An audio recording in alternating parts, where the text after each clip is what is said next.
Vamos abrir as nossas Bíblias no Evangelho de João, capítulo de número 20. Evangelho de João, capítulo 20, onde leremos os versículos de números 30 e 31. João 20, os versículos de números 30 e 31. Diz assim a palavra de Deus: Jesus, pois, operou também em presença de seus discípulos muitos outros sinais que não estão escritos neste livro. Estes, porém, foram escritos para que creais que Jesus é o Cristo, o Filho de Deus, e para que, crendo, tenhais vida em seu nome. Podeis assentar. João aqui, irmãos, nos diz que Jesus fez mais coisas do que estão narradas. Note que ele não diz que Jesus ensinou coisas que não estão agora escritas. Ele diz que Jesus fez. A Bíblia contém tudo o que é necessário para guiar a igreja em relação ao ensino. Mas, obviamente, Jesus fez muitos outros sinais que, se narrados exaustivamente fossem, não existiriam livros, diz a Bíblia, no mundo inteiro para registrar. Na verdade, o que nós precisamos saber dos sinais de Jesus são aqueles que são referenciais. Ele curou cegos, algumas curas de cegos estão relatadas. As outras curas de cegos não serão muito diferentes daquelas que foram selecionadas para serem narradas. Por isso não era preciso que todos os sinais fossem mencionados, apenas aqueles seletivamente escolhidos para dar a expressão do que Jesus estava fazendo, de que aquilo que a Bíblia dizia concernente ao que o Messias viria a fazer, ele estava realizando. O verso de número 31 diz que estes, porém, foram escritos para que creais que Jesus é o Cristo, o Filho de Deus, e para que, crendo, tenhais vida em seu nome. Logo, o verso 31 está dizendo que o que encontrou registro é bastante, é suficiente para nos conduzir àquela fé pela qual somos salvos.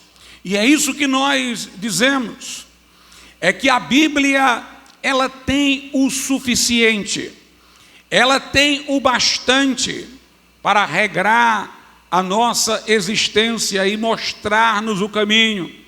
Paulo diz a Timóteo que toda a Escritura é divinamente inspirada e proveitosa para corrigir, para repreender o homem, para colocá-lo no caminho da justiça, para fazê-lo perfeito e perfeitamente preparado para toda boa obra.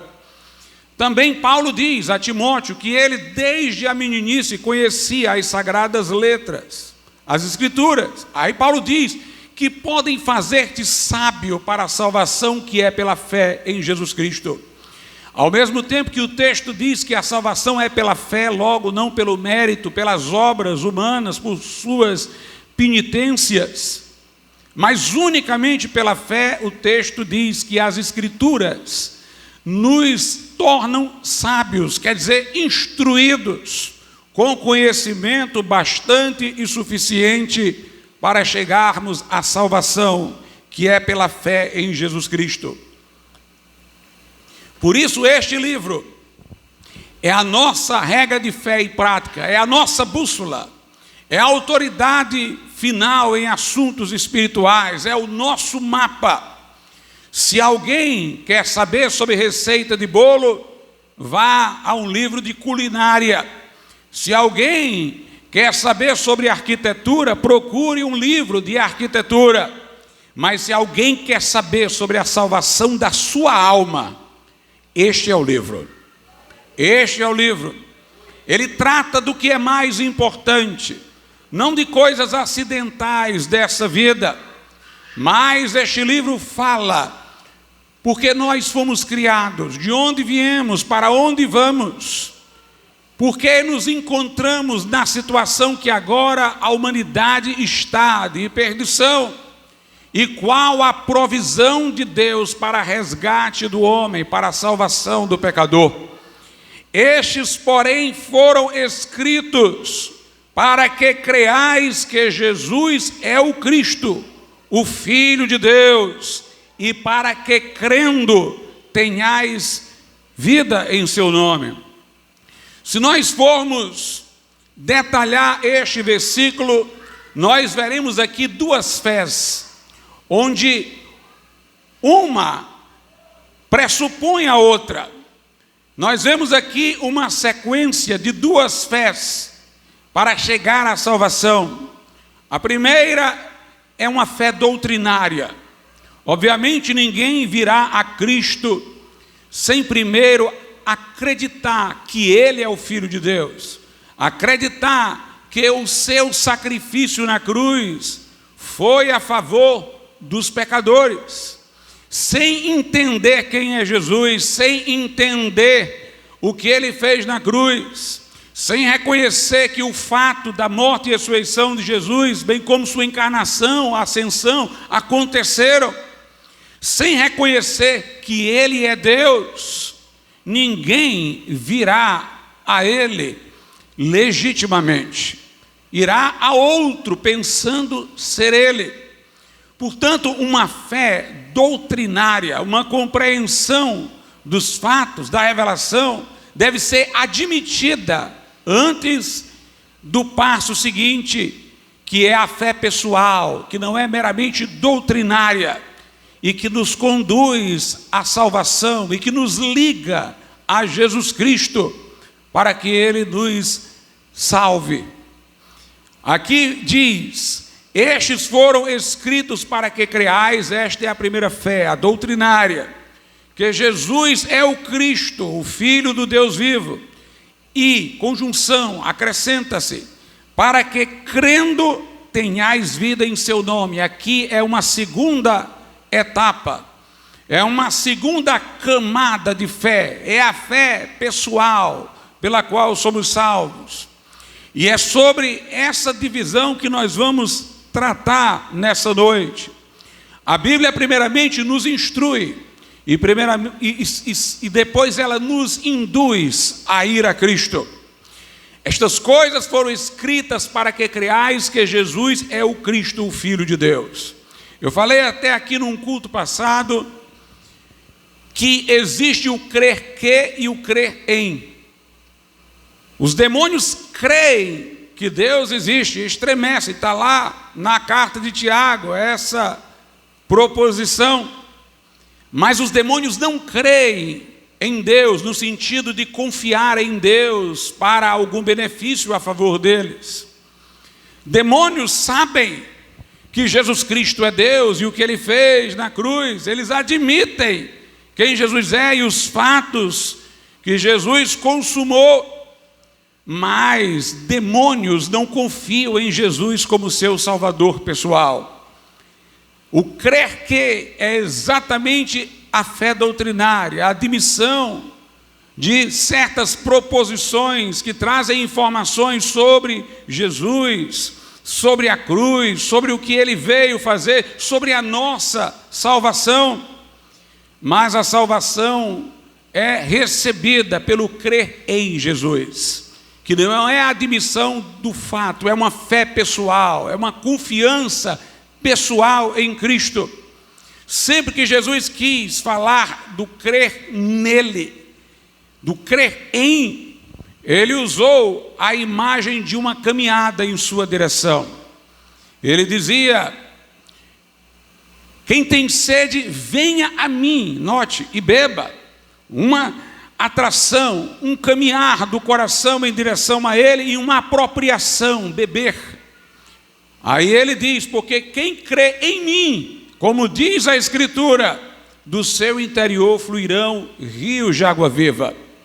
Os apelos de Jesus: o que vem a mim de maneira nenhuma eu lançarei fora, vinde a mim os cansados e sobrecarregados, e eu vos aliviarei, indica exatamente um movimento do coração humano em direção a Cristo, para render-se a Ele, para confiar nele como Salvador. A fé doutrinária não é suficiente para salvar. Há pessoas que podem ter sido criadas em lares evangélicos ou mesmo frequentar igreja evangélica, terem aprendido sobre a salvação nos cultos, na escola dominical, serem capazes de reproduzir tudo o que aprenderam, admitirem os fatos sobre Jesus, admitirem a divindade, a humanidade de Cristo, e no entanto essas pessoas não serem salvas, porque elas estacionaram na fé doutrinária. Agora, quando eu falo isso, eu não estou desprezando a fé doutrinária, porque sem ela não pode haver a fé pessoal. Ninguém pode ir a Jesus sem entender quem Ele é. Ninguém pode dirigir-se a Jesus à procura de uma salvação sobre a qual não foi esclarecido. A fé doutrinária precede e é condição sine qua non para a fé pessoal que confia em Jesus Cristo como Salvador. E as Escrituras tanto nos instruem para nós sabermos quem é Jesus, o que Ele fez na cruz, como as Escrituras estão cheias de apelos, de convites, para o homem já recebedor da instrução dela, tomar uma posição. Invoca-me, diz o Senhor, e responder-te-ei. Vinde a mim, entrega teu caminho ao Senhor, confia nele, o mais ele fará. Tanto há uma linguagem descritiva teológica na Bíblia, como há uma linguagem que apela para uma decisão, para uma posição, para uma resposta. Aqui diz: estes, porém, foram escritos para que creais que Jesus é o Cristo, o Filho de Deus. Nós temos que saber quem é Jesus. Nós temos que saber qual é a natureza de Jesus. Nós temos que saber sobre a singularidade de Jesus Cristo. Ele é único. É preciso que creiamos que Ele é o Cristo, o Filho de Deus.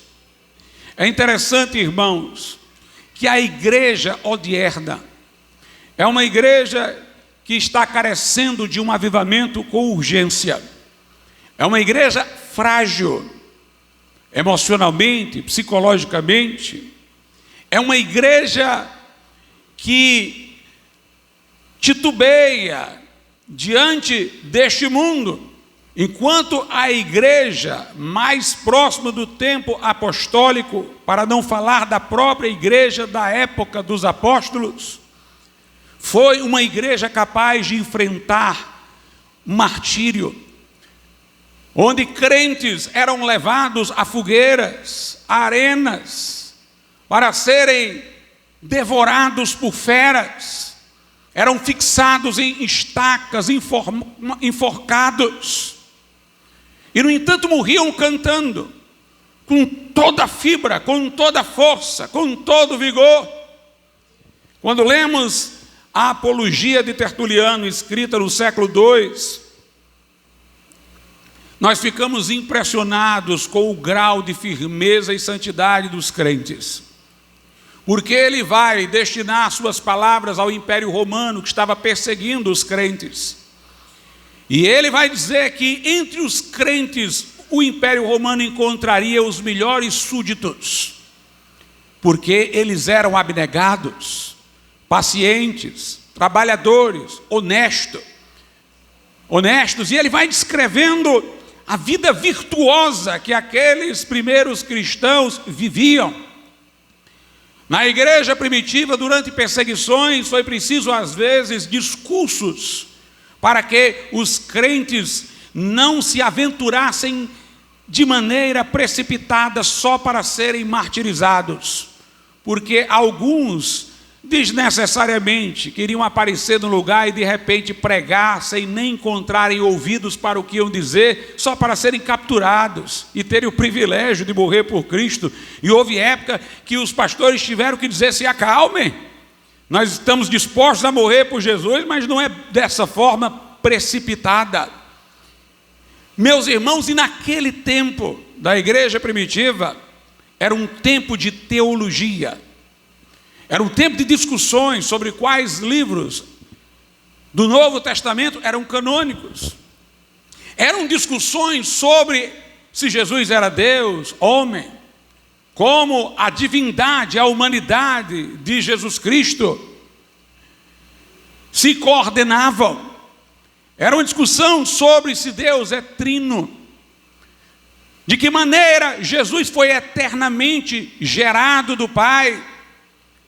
Aquelas pessoas estavam discutindo essas questões sobre Jesus, em vez de discutir meramente as subjetividades, os problemas do cotidiano, os problemas existenciais. Elas discutiam essas questões e tinham firmeza, porque a ideia é essa, irmãos, é que quando nós conhecemos o que a palavra de Deus diz sobre Jesus, sobre Deus, isso deve nos afetar, isso deve agir sobre a nossa maneira prática de viver.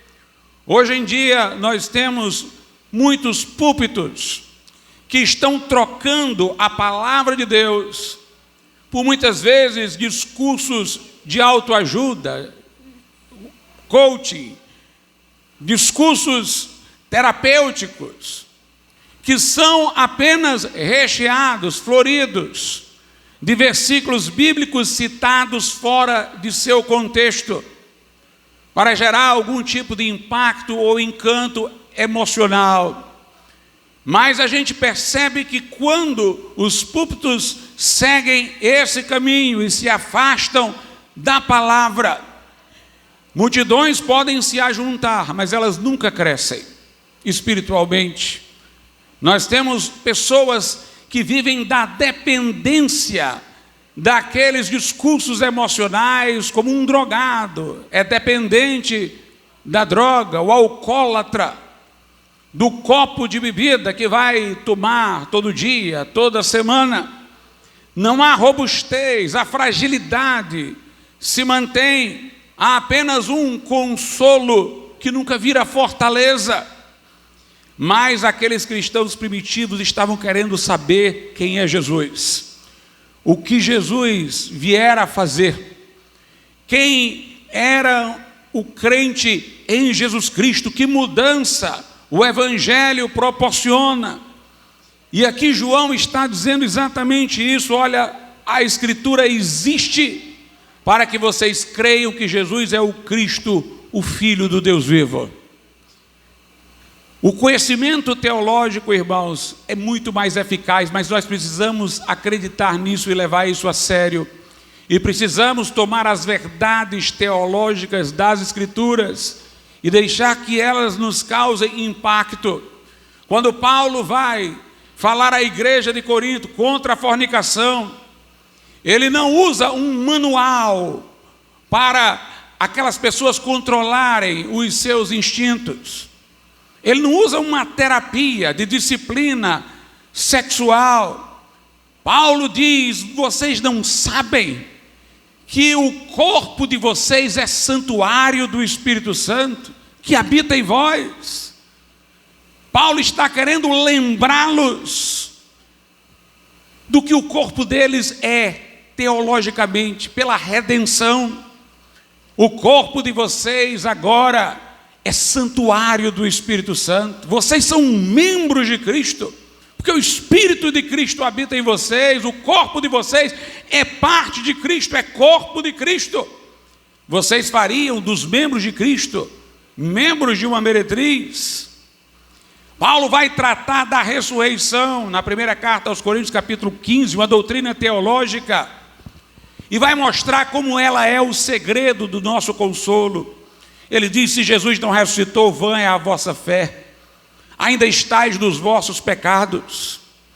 Se não há ressurreição, somos os mais infelizes dentre os homens. Paulo vai fazer aquele que está passando por perseguição se animar, não dando uma orientação para as suas emoções meramente. Paulo vai dizer que a tribulação do tempo presente que padecemos produz um eterno peso de glória. Paulo vai nos ensinar, irmãos, que a leve e momentânea tribulação não pode se comparar à glória do porvir. Vai chamá-los a ver aquilo que está reservado para nós no céu, uma herança inacessível. Ele vai nos atrair para aquilo que é celestial, que nos foi prometido.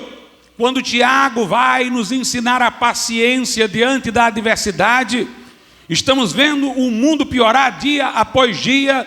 Se nós estivéssemos só olhando para este mundo, irmãos, estaríamos entre aqueles que Jesus profetizou que desmaiariam nas ruas pela ansiedade das coisas que sobrevirão.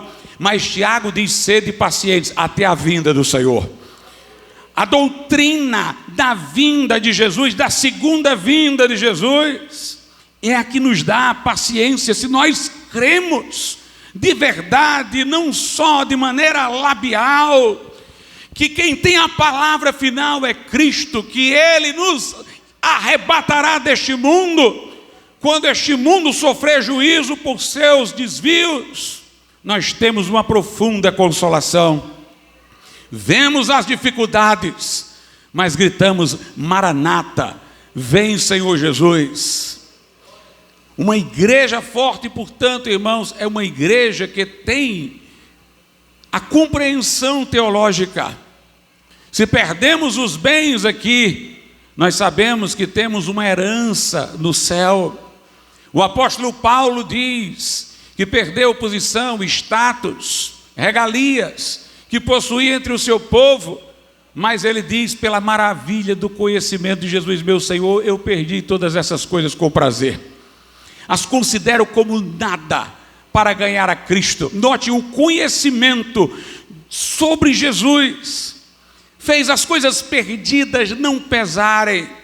O caminho, portanto, da igreja primitiva, irmãos, não era subterfúgios, era compreender teologicamente as coisas.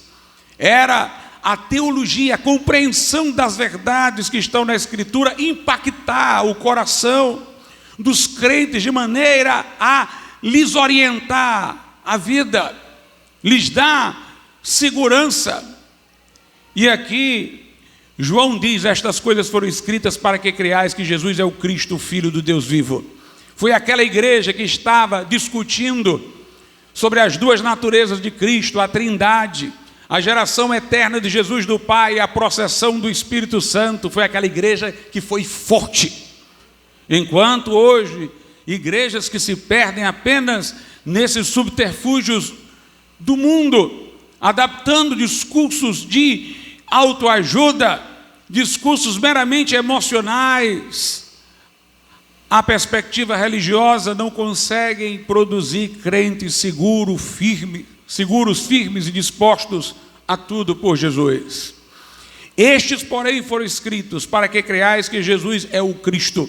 Essa primeira expressão mostra que Jesus é homem, porque Cristo quer dizer ungido. São homens que foram ungidos, como Davi foi ungido. A unção do Espírito Santo é a capacitação dada por Deus a profetas. Quando a Bíblia fala de Jesus como Cristo, o menciona como um descendente de Davi, como homem. Ele é o Cristo, mas também é o Filho de Deus. Filho de Deus não no sentido comum e amplo. Ele não é um filho de Deus num sentido em que outros possam ser como anjos ou homens. Ele é o Filho de Deus. É chamado na Bíblia de Filho unigênito de Deus. Ele é o único da espécie de Deus. Ele é Deus de Deus. Ele é gerado eternamente do Pai. Assim como nunca houve o sol sem a sua luz, nunca houve o Pai sem o Filho. Mas assim como a luz distingue-se do sol, mas é uma com ele ao mesmo tempo, Jesus é eternamente gerado do Pai e é um com o Pai. Jesus é homem, mas é Deus. Ele é o verbo de João, que no princípio estava com Deus, que era Deus. Mas este verbo se fez carne e habitou entre nós, e vimos a sua glória, como a glória do unigênito do Pai, cheio de graça e de verdade. Jesus é Deus feito homem. Deus estava em Cristo reconciliando consigo o mundo. Nele habita, em Jesus, diz Paulo aos Colossenses, corporalmente toda a plenitude da divindade. É Deus e homem. Não é meio Deus, meio homem, é inteiramente Deus, inteiramente homem, em uma só pessoa. É interessante, irmãos, como a Bíblia nos coloca esse grande mistério. Deus habitou entre nós, vestido de carne humana, em Jesus Cristo. Mas ele, como homem, ele não veio por uma geração natural, por uma relação sexual entre José e Maria. Não, foi o Espírito Santo que lhe preparou um corpo do ventre de Maria. Maria foi um receptáculo, mas sem que tivesse relação sexual, sendo virgem, em seu ventre, o Espírito Santo que desceu sobre ela como poder do Altíssimo, gerou um corpo para Jesus. Lá em Hebreus diz, um corpo tu me preparaste, como Jesus falando ao Pai. A Bíblia diz, o verbo se fez carne, Jesus fez uma carne para si, ele se fez homem, ele veio ao mundo sem a relação comum que dá origem a um novo ser humano, como Adão, que veio do pó da terra pelas mãos de Deus, sem uma antecedência. Jesus é por isso chamado de um novo Adão, um segundo Adão, pela forma como veio de maneira sobrenatural, mas era plenamente homem. Nós temos cenas em que Jesus teve sede, em que Jesus cansou, em que Jesus dormiu.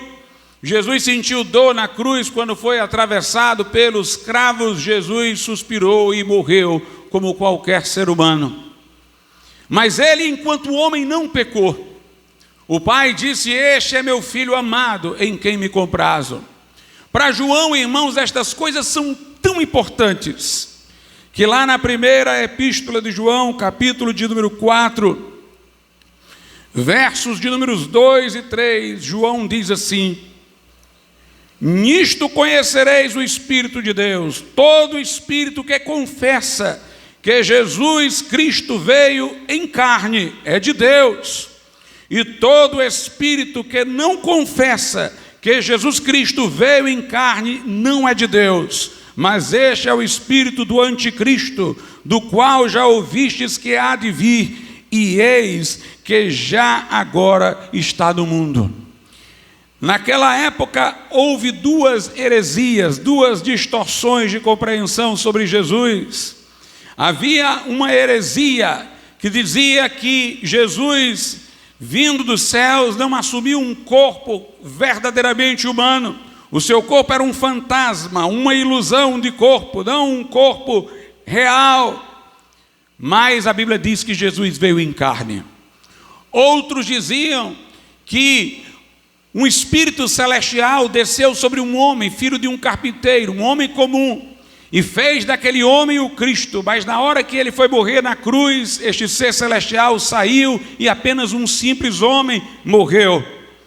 Estas coisas são abomináveis para João. João disse, se alguém não traz a doutrina de Cristo, rejeite-o.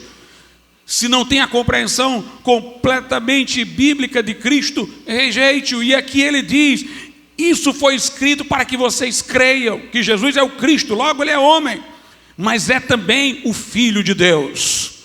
E o corpo de Jesus era legitimamente humano. Por isso João diz, quem não confessar que Jesus veio em carne, é do anticristo. Parece uma verdade teológica inútil, mas nós veremos que não. Primeiramente eu quero dizer uma coisa: Jesus compreende a sua dor porque Ele se fez homem como você. Ele passou por tudo que você passa. Ele não apenas por sua onisciência divina conhece aquilo que nós passamos, mas Ele de maneira experimental como o homem conhece. A Bíblia diz que Ele em tudo foi tentado para socorrer agora aqueles que são tentados. A Bíblia diz que nós temos um sumo sacerdote agora à destra de Deus, que pode se compadecer das nossas necessidades, porque passou por aquilo que nós passamos. Portanto, esta verdade teológica é confortadora. É confortadora para sabermos que Jesus não se esquecerá de nós. Porque Jesus não apenas se fez homem para morrer, mas Ele ressuscitou em seu corpo humano. Cristo está lá no céu com um corpo humano glorificado, ressuscitado. Isso quer dizer que aquele que é Deus se fez homem para sempre. Jesus está lá como homem para nós sabermos que Ele não esqueceu de nós. Ele não veio cumprir uma missão como homem, ausentou-se da humanidade, voltou à divindade plena, esvaziada de humanidade. Não, Ele permaneceu na humanidade. Ele ressuscitou com o corpo. Ele disse aos discípulos: toquem aqui, vejam, peguem, vejam as marcas. Jesus está lá como homem para nós sabermos que Ele não esqueceu de nós e que Ele virá de novo. O mesmo Senhor com o corpo descerá do céu com voz de arcanjo, ao som da trombeta de Deus. Os que morreram em Cristo ressuscitarão primeiro, depois nós que estivermos vivos seremos transformados e arrebatados ao encontro do Senhor nos ares. É maravilhoso saber que Ele ainda é homem.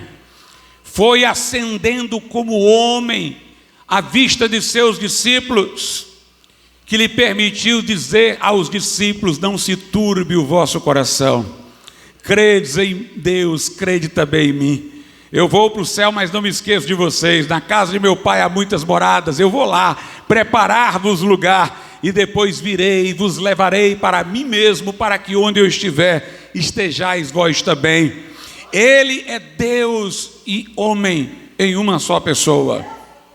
Aqui diz: estes porém foram escritos para que creiais que Jesus é o Cristo.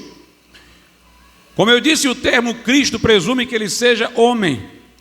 Recebeu uma unção, uma capacitação que se dá aos seres humanos como profetas e reis e sacerdotes para um ofício. Logo, se Ele é o Cristo, Ele tinha uma missão. Se Ele foi ungido para alguma coisa.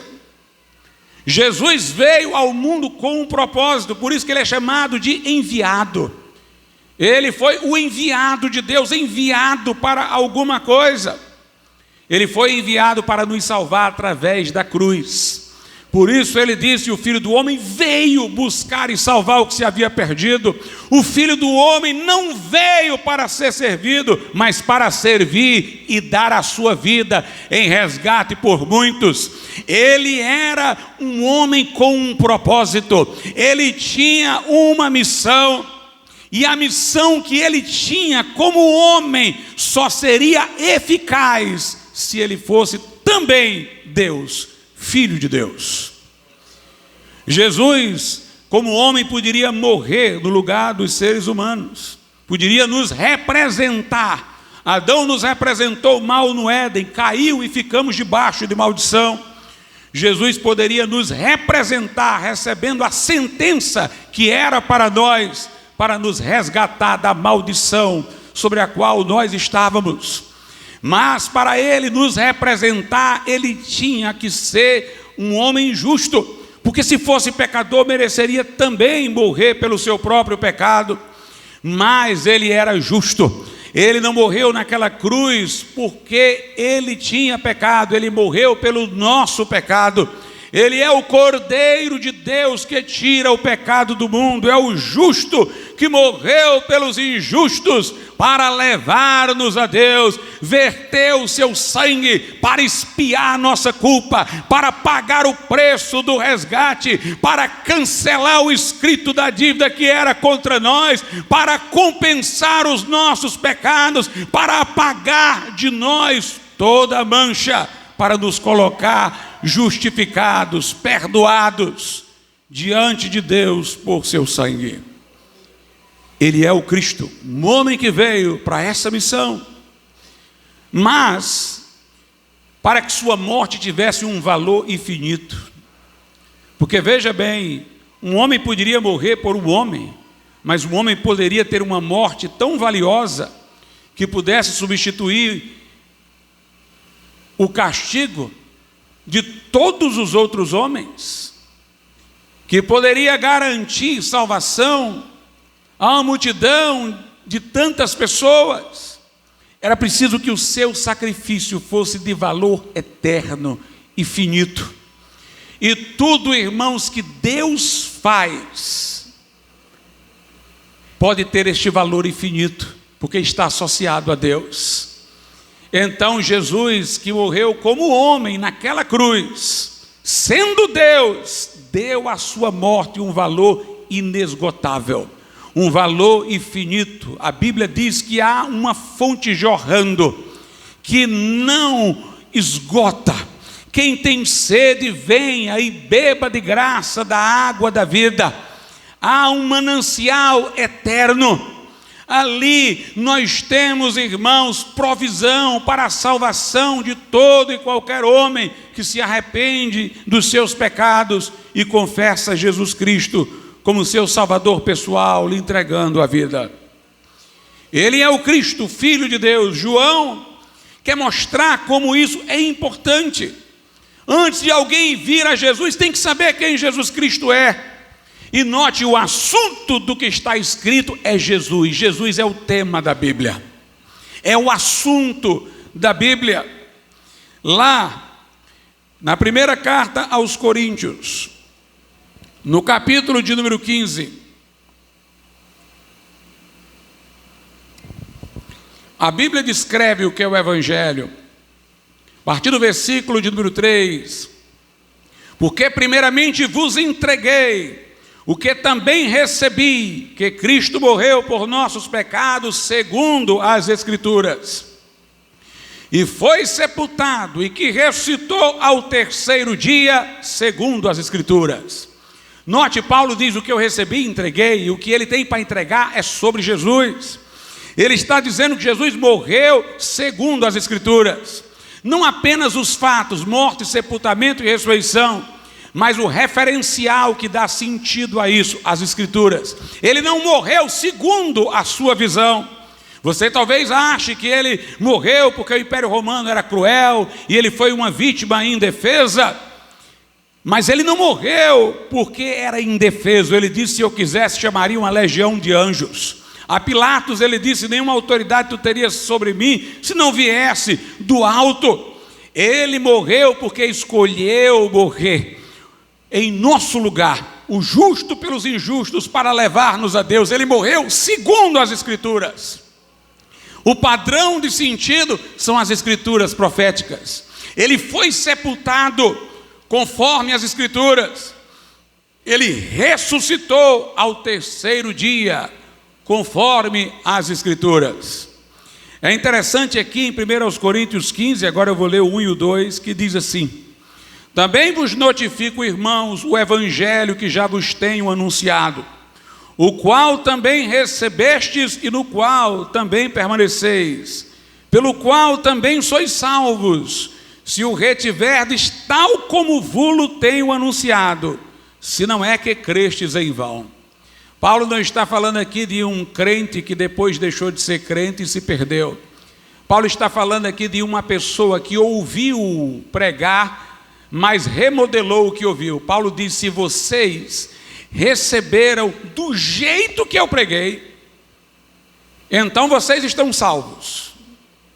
Mas se vocês ouviram uma coisa e escolheram crer em outra, vocês creram em vão. Ele está falando aqui da comunicação. Eu recebi o que entreguei. Agora eu quero saber se vocês receberam o que eu passei para vocês. Se vocês retiveram o que eu ensinei, se vocês receberam sem filtro, do jeito que eu passei e creram, vocês foram salvos. Mas se vocês creram em outra coisa, se vocês modificaram o que ouviram, escolheram crer não no Evangelho, mas em Jesus da forma de vocês, esta fé de vocês é em vão, é inútil. Portanto, irmãos, é importante que haja primeiro uma fé doutrinária, que admite os fatos e as informações corretas sobre o Evangelho.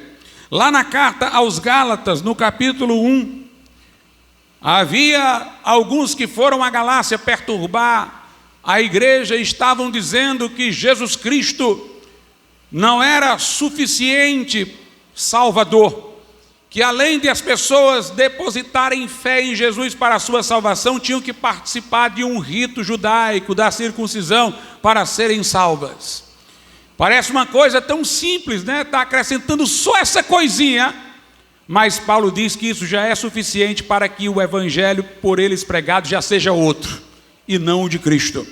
Paulo diz em Gálatas 1:6, maravilho-me de que tão depressa passasseis daquele que vos chamou a graça de Cristo para outro evangelho. Paulo diz na carta aos Gálatas, no capítulo de número 5, versículo de número 2, eis que eu, Paulo, vos digo que se vos deixar de circuncidar, Cristo de nada vos aproveitará. Quer dizer, se vocês estiverem inseguros de serem salvos apenas por meio de Cristo e acharem que precisam se submeter a esse rito também para serem salvos, então essa fé que vocês têm em Jesus não adianta de nada, é o crer em vão lá do outro texto. Cristo de nada vos aproveitará. Jesus não salvará aquele que não confiar apenas nele para a sua salvação. Aquelas pessoas estavam dizendo que era necessário, além de crer em Cristo, guardar a lei. Mas aí Paulo diz em Gálatas 5, verso de número 4, separado estáis de Cristo, vós os que vos justificais pela lei, da graça tendes caído. Vocês, diz Paulo, declinaram da mensagem da graça, vocês ouviram, mas de fato não a abraçaram. Se vocês querem chegar diante de Deus e serem aceitos por se julgarem cumpridores da lei de Deus por suas obras, porque a Bíblia diz que pelas obras da lei nenhuma carne será justificada diante de Deus, porque todos pecaram e destituídos estão da glória de Deus.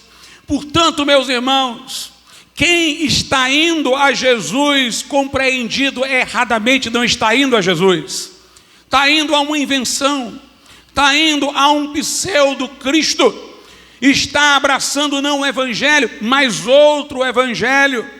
Por isso que é tão importante que a fé doutrinária esteja corretamente direcionada, que nós saibamos quem é Jesus. Voltemos ao texto de João, capítulo de número 20. João 20 diz então o seguinte, verso 31 novamente, estes porém foram escritos, para que creais que Jesus é o Cristo, o Filho de Deus, e para que, é uma segunda coisa, e para que, crendo, este crendo aqui no gerúndio, irmãos, é diferente do primeiro crer, porque admitir um fato não exige uma coisa contínua, é simplesmente admitir e pronto. Mas este aqui está no gerúndio, crendo, é uma relação de dependência. Aqui é uma fé pessoal, e para que crendo tenhais vida em seu nome, o nome é a pessoa. Quando a Bíblia fala do nome de Jesus, está falando da pessoa de Jesus, e para que crendo tenhais vida em seu nome, agora é crer na pessoa, é crendo tomar vida eterna, receber vida eterna na pessoa de Jesus. Então as Escrituras nos informam sobre Jesus, quem ele era, o que ele fez, É a fé doutrinária, você admitiu, você entendeu, mas se estacionar aí, sabe de tudo e ainda continua no caminho do inferno e da condenação. Agora é preciso dar o passo seguinte, agora é preciso ir a Jesus, agora é preciso ir à pessoa de Jesus, é preciso crer no seu nome, crer na sua pessoa e receber vida através do seu nome e receber vida eterna. Aqui nós temos mais a ligação com aquela passagem: quem tem sede, venha a mim e beba. Quem crê em mim, como diz a Escritura, do seu interior fluirão rios de água viva. Lá em João, no capítulo de número 5, veja o que João diz, versos 39 e 40. Na verdade, ele está registrando o que Jesus falou: examinai as Escrituras, porque vós julgais ter nelas a vida eterna, e são elas que de mim testificam. Aqui Jesus está falando daquela primeira informação. As Escrituras tratam do caminho para a vida eterna, as Escrituras tratam de Jesus, mas é preciso vir a Ele. Por isso no verso 40 ele diz: e não quereis vir a mim para terdes vidas. Vocês examinam as Escrituras, elas estão aí falando de mim, elas estão aí falando que em mim há vida eterna, mas vocês não querem vir a mim para ter vida. É preciso, irmãos, o crendo, que é uma relação contínua de dependência, se pôr debaixo de Cristo e confiar que entregando a vida a Ele, Ele nos salvará, Ele nos perdoará os pecados, Ele nos dará convicção de salvação. Ir a Ele, e para que crendo tenhais vida em seu nome. Jesus disse à mulher samaritana, João capítulo 4, se tu conheceras o dom de Deus, não, te tem que conhecer, tem que ter a fé doutrinária. Se tu conheceras o dom de Deus, a salvação, e quem é esse que fala contigo? O Cristo, Filho de Deus. Tu lhe pedirias, tem que ter este passo, conheceu, entendeu, agora pede. Tu lhe pedirias e ele te daria a água viva. Jesus disse àquela mulher: quem bebe da água deste poço que ele tomou como símbolo deste mundo, com os seus prazeres efêmeros, ele disse, tornará a ter sede. Mas quem beber da água que eu der, nunca jamais terá sede, mas ela se fará dentro dele uma fonte que jorra para a vida eterna. Aleluia, é preciso entender e confiar só em Jesus. Não é Jesus e a circuncisão que salva, não é Jesus e o batismo que salva, não é Jesus e Maria que salva, não é Jesus e o confessionário que salva, não é Jesus e um óleo do crisma que salva, não é Jesus e o Papa que salva, não é Jesus e um santo que salva. Só Jesus salva, e em nenhum outro há salvação, e debaixo do céu nenhum outro nome há dado entre os homens pelo qual devamos ser salvos. Disse Pedro em Atos capítulo 4, verso de número 2, entender pela palavra quem Ele é, entender pela palavra o que Ele fez, entender pela palavra o que Ele concede, e abrir a boca e pedir, e reconhecer que você é um pecador, que você precisa da misericórdia de Deus, que você não tem obras para ser salvo, mas dizer: Jesus, lava-me no teu sangue, entra na minha vida, eu te recebo como meu Senhor e meu Salvador, e Jesus vai salvá-lo. Todo aquele que invocar o nome do Senhor será salvo. A fé salvífica, irmãos, é aquela fé segura. Eu vou a Jesus e eu creio que eu vou receber. A própria maneira de Jesus falar indica isso. Vinde a mim, e depois quem crê em mim, eu vou a Ele e creio. Note, Ele chama para vir, Ele oferece: do vosso interior fluirão rios de água viva, eu vos aliviarei. Ele chama para vir, faz uma promessa, e nós somos convocados a vir crendo nesta promessa, estando seguros dela. A própria fé salvadora já é uma fé que se assegura da salvação, porque ela vem confiando que não haverá frustração, que não haverá decepção, que Jesus não vai mandar para casa de mãos vazias, não, ele disse: eu sou o pão que desceu dos céus, quem de mim se alimenta, por mim viverá. Ele disse: o que vem a mim nunca terá fome, o que crê em mim jamais terá sede. Ele diz: eu sou a porta, quem entrar por mim salvar-se-á. Ele diz: quem ouve a minha palavra, crê naquele que me enviou, não entrará em condenação, mas já passou da morte para a vida. Por isso que lá diz: e para que crendo tenhais vida em seu nome. Na sua pessoa você recebe vida. Você recebe vida. A salvação, irmãos, vem através dessa fé pessoal. Eu creio que Jesus vai me salvar, eu vou a Ele, Ele vai me salvar. A fé doutrinária é mais abstrata, geral. Eu apenas me reúno com um grupo de pessoas e admito: Ele é Deus, Ele morreu pelos nossos pecados. Mas eu não preciso crer nele em nada concernente a mim. Eu só admito fatos objetivos. Mas a fé salvífica vai além disso. Eu vou a Jesus e diz: é meu, é para mim, foi por mim que ele morreu. Eu vou receber aquilo pelo que ele deu a sua vida. Por isso que Paulo diz em Gálatas 2:20: eu já estou crucificado com Cristo, e agora não sou eu quem vive mais, é Cristo que vive em mim. E essa vida nova que eu tenho, Paulo diz, vivo-a pela fé no Filho de Deus que me amou. Ele personaliza: me amou e a si mesmo se entregou por mim. Se só houvesse eu, ele morria naquela cruz.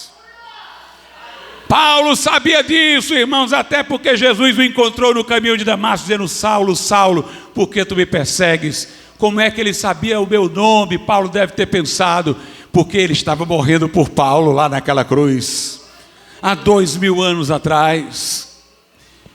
Jó disse: eu sei que o meu Redentor vive, e sei que por fim se levantará sobre a terra. Uma fé que se apropria, uma fé que se assegura da promessa do Evangelho, meus amados irmãos. Uma fé que tem certeza. Lá no livro do profeta Isaías, no capítulo de número 12, veja o que está dito a partir do versículo 1. E dirás naquele dia: graças te dou, ó Senhor, porque ainda que te iraste contra mim, a tua ira se retirou e tu me consolas. Eis que Deus é a minha salvação, nele confiarei e não temerei, porque o Senhor Deus é a minha força e o meu cântico, e se tornou a minha salvação. E vós com alegria tirareis águas das fontes da salvação. Segurança, Paulo diz: eu sei em quem tenho crido, eu sei que ele é poderoso para guardar o meu depósito até aquele dia. Paulo, se aproximando da morte, disse: combati o bom combate, acabei a carreira, guardei a fé. Desde agora me está guardada a coroa da justiça, a segurança. Paulo diz: eu estou bem certo de que nem a vida, nem a morte, nem o presente, nem o porvir, nem a espada, nem a angústia, nem a altura, nem a largura, nem a profundidade, nem qualquer outra criatura poderá nos separar do amor de Deus que está em Cristo Jesus. O crente tem uma fé que se assegura da salvação. Em Romanos 8, Paulo diz: se Deus é por nós, quem será contra nós? Quem tentará acusação contra os escolhidos de Deus? Foi Cristo que morreu naquela cruz, antes quem ressuscitou, e agora está à direita de Deus e intercede por nós. Segurança, certeza, uma fé, irmãos, que vai lá e recebe vida. A fé doutrinária, se aventurar a exigir salvação apenas por ela: eu estou salvo porque eu admito os fatos. O que ele tem, segundo Tiago, é uma fé morta em si mesma. A fé viva é aquela que vai à fonte de vida, que é Jesus. E aquela que tem vida na pessoa de Jesus. E para que crendo tenhais vida, crendo você receba vida. A vida de Jesus, a vida eterna no seu coração. Sair da morte para a vida, das trevas para a luz. Veja o que a Bíblia diz lá em Colossenses. a segurança de salvação que tem um crente em Jesus. Colossenses, capítulo de número 1, versículos 12, 13 e 14. Dando graças ao Pai, que nos fez idôneos para participar da herança dos santos da luz. Nós não éramos idôneos para o céu, fomos feitos idôneos. Não fomos nós que merecemos, foi Deus que nos fez idôneos para participar da herança dos santos da luz, o qual nos tirou da potestade das trevas e nos transportou para o reino do Filho do seu amor, em quem temos a redenção pelo seu sangue, a saber, a remissão dos nossos pecados. Meus irmãos, eu louvo a Deus pela reforma do século XVI. Ela não inventou doutrinas. Antes da reforma do século XVI, no século XV, John Hus estava pregando o evangelho da graça na Boêmia. No século XIV, John Wycliffe estava pregando na Inglaterra. Os valdenses estavam pregando. Nunca o mundo ficou sem os legítimos sucessores dos apóstolos, os verdadeiros pregadores do evangelho. Mas a baldeação que a verdade causou no século XVI pela reforma foi muito maior. E eu louvo a Deus porque aquela mensagem, irmãos, da salvação por graça mediante a fé que se assegura, a fé que se apodera da vida, era imprescindível. O Concílio de Trento foi o concílio da contra-reforma que a Igreja Católica fez para contestar a reforma. Sabe o que é que diz o Concílio de Trento? Diz assim: se algum homem defende confiança, convicção ou segurança do perdão como essenciais para a fé, que ele seja amaldiçoado. A Igreja Católica reagiu ao Evangelho dizendo que o que nós estamos pregando aqui é digno de maldição. Eu vou reler, diz o Concílio de Trento: se algum homem defende confiança, convicção ou segurança do perdão como essenciais à fé, que ele seja amaldiçoado. Mas, meus irmãos, nós somos abençoados com o crente Abraão, que creu e isso lhe foi imputado como justiça. Paulo diz: agora nenhuma condenação há para os que estão em Cristo Jesus. Para os que estão em Cristo Jesus, nós temos a promessa segura do Evangelho, o convite seguro do Evangelho. Veja o que a Bíblia diz na primeira epístola de João, capítulo de número 5, a partir do versículo de número 10. Diz assim, 1 de João 5, a partir do 10: quem crê no Filho de Deus, em si mesmo tem o testemunho. Quem crê em Jesus, sabendo quem Ele é, confiando nele pessoalmente para a sua salvação, tem o testemunho aqui dentro. O Espírito Santo testifica com o nosso espírito que somos filhos de Deus. Quem crê no Filho de Deus, em si mesmo tem o testemunho. Quem a Deus não crê, mentiroso fez. Que fé é essa que diz crer em Deus, mas não se assegura do perdão? Está fazendo Deus mentiroso, porque Deus prometeu salvação ao que crê. Mas nós cremos, irmãos, que Deus é fiel às suas promessas. Quem crê no Filho de Deus, em si mesmo tem o testemunho. Quem a Deus não crê, mentiroso fez, porquanto não creu no testemunho que Deus de seu Filho deu. E o testemunho é este, que Deus nos deu a vida eterna, e esta vida está em seu Filho, na pessoa de Jesus. Quem tem o Filho tem a vida. Quem não tem o Filho de Deus não tem a vida. Estas coisas vos escrevi, os que credes no nome, na pessoa do Filho de Deus, para que saibais que tendes a vida eterna, e para que creais no nome do Filho de Deus. Aleluia.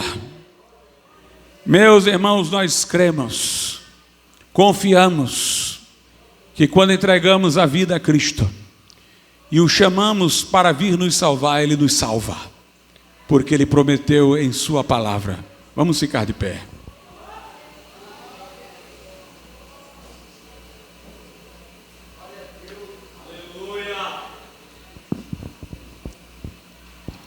nosso Deus e nosso Pai, nós te louvamos e te bendizemos, ó Deus, pela tua palavra viva, poderosa, Senhor, que nos assegura, certifica das tuas promessas, as quais, agarrando-se a ela os homens e mulheres, recebem por elas vida eterna e perdão para os pecados, transformação do coração e certeza e segurança de morar no céu. Que o teu Santo Espírito traga força, vida à palavra ministrada, que ele abra os olhos do entendimento, Senhor, que ele desperte corações adormecidos para se levantarem e tomarem uma decisão nessa noite. Que pessoas venham ao Salvador, que saiam daqui, meu Deus, com seus nomes estabelecidos no céu. Em nome de Jesus eu te peço. Amém. Eu pergunto nesta noite, quantas pessoas há nesse lugar que dizem: pastor, eu não tenho certeza da minha salvação, mas eu quero entregar a minha vida a Jesus. Glória a Deus. Se você quer tomar essa decisão, faça como a irmã que está vindo à frente, ou levante a mão onde você estiver aí no seu lugar, e alguém acompanhará você. Onde está a segunda pessoa nessa noite que diz: eu também, pastor, ore por mim, eu creio, eu recebo, eu quero Jesus no meu coração, vida eterna. Você que ainda não veio, saia do seu lugar ou levante sua mão e alguém te acompanha até aqui para nós orarmos por você. Talvez você diga: pastor, eu estive na igreja, eu conheço o evangelho, mas eu me afastei, tinha um entendimento, mas falta o passo final. Eu quero hoje me reconciliar com o Senhor, entregar a Deus, a Jesus, o meu coração, a minha vida.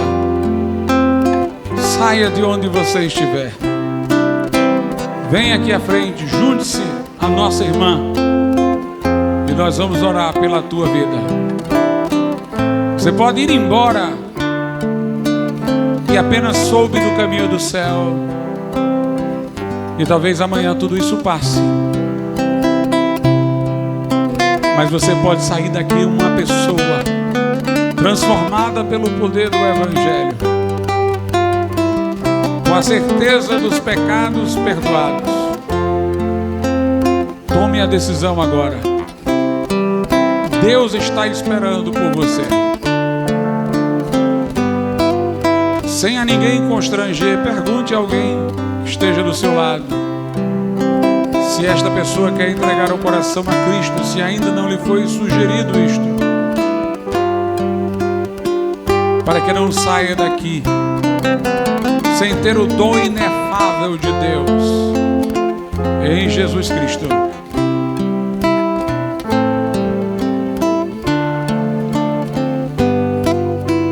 Vamos orar pela vida da nossa irmã nesse momento. Se reconciliar, veio nos solidar aqui. Amém. Vamos orar pela vida da nossa irmã. Soberano Deus e nosso Pai, nós te louvamos, ó Deus, pela vida da tua serva que está aqui, que se reconcilia contigo, meu Deus, que põe a sua vida no teu altar, que busca refúgio na tua graça, perdão no sangue do pacto, que vem a Jesus Cristo, meu Deus, e confia nele, para ter por ele, meu Deus, novidade de vida, uma vida transformada, uma convicção e certeza do céu. Nesse momento vem a tua filha, Pai, e traz a ela todas estas bênçãos, assegurando-lhe, meu Pai, vida eterna e a tua presença, que a blindará de todas as coisas que este mundo pode trazer. Guarda em tua graça, nós te pedimos, em nome de Jesus. Amém e amém. Deus abençoe.